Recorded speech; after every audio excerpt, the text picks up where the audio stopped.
Hello guys, welcome to my YouTube channel Chandana Tushar lifestyle. তোমরা সবাই কেমন আছো? পয়লা বৈশাখের অনেক অনেক শুভেচ্ছা। কাল তো পয়লা বৈশাখ ছিল, আর আমাদের এখানে ছিল অশোক ষষ্ঠী, তারপর বাসন্তী পুজো। তো সারাদিনে কোনো ভিডিও করতে পারিনি, তাই রাতে একটু ঠাকুর দেখতে বেরিয়েছিলাম, তখন একটু ভিডিও করলাম। তো লাইটিং দেখতে দেখতে আমরা প্যান্ডেলে চলে এসেছি। এই তো একটা প্যান্ডেল, আর এখানে দেখো আমি পিছনে আর আমার সে আগে আগে। তো প্যান্ডেলটা দেখো কেমন লাগছে, আমার তো খুব ভালো লেগেছে প্যান্ডেলটা। আর এই যে বাসন্তী মা। আবার লাইটিং দেখতে দেখতে সেখান থেকে বেরিয়ে অন্য একটা প্যান্ডেলে চলে যাব। তোমাদের কেমন কাটলো পয়লা বৈশাখ? তোমাদের ওখানে বাসন্তী পুজো কেমন হয় আমাকে বলো। আমাদের এখানে অনেকগুলো ঠাকুর হয়। কালকে ষষ্ঠী ছিল বলে ভিড়টা কম ছিল। আর এখানে প্যান্ডেলটা ছোটোবেলার কথা মনে করিয়ে দেবে।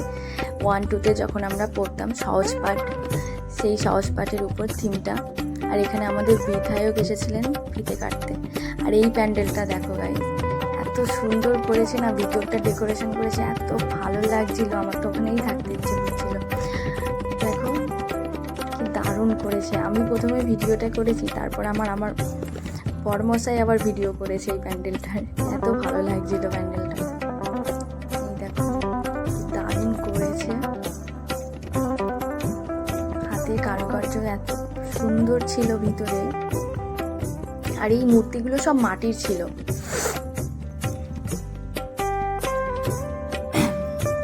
তো পয়লা বৈশাখে আমরা ঠাকুর দেখে বেরিয়ে গেছি, ঠাকুর দেখতে।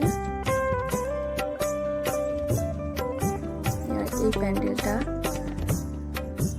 ঠাকুর মশাই আসছে, পুজো হবে এখানে রাতে। আর আরেকটা প্যান্ডেলে এখানে নাচের প্রোগ্রাম হচ্ছিল। এখানে এই ক্লাবের মাঠে বেশি ভিড় ছিল ষষ্ঠীর দিনে, আর এখানে নাচের প্রোগ্রাম হচ্ছিল, আরও এই জন্যই আরও বেশি ভিড় ছিল। আর ওই সাইডে গঙ্গার এই পাশে মাঠটায় পুজো হচ্ছিল। প্যান্ডেলটা তোমরাও দেখে নাও।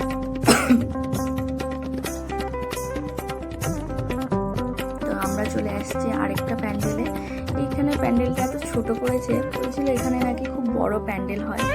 তো যাই হোক, আর এখানে একটু মেলাও বসেছে, অনেক দোকানও বসেছে, ভিড়টা কম ছিল, আমরা ঘুরে নিয়েছি। ওই দেখো আমি আবার বলছি চলুন ওই দোকান। আমাদের দেখা শেষ, লাইটিং দেখতে দেখতে আবার বাড়ি ফিরছি। তোমাদের কেমন লাগলো ভিডিওটা জানিও, আর তোমাদের ওখানে কেমন হয় বাসন্তী পুজো সেটাও জানিও কমেন্ট করে। ভালো লাগলে একটা লাইক করে দিও। টাটা, ভালো থেকো সবাই।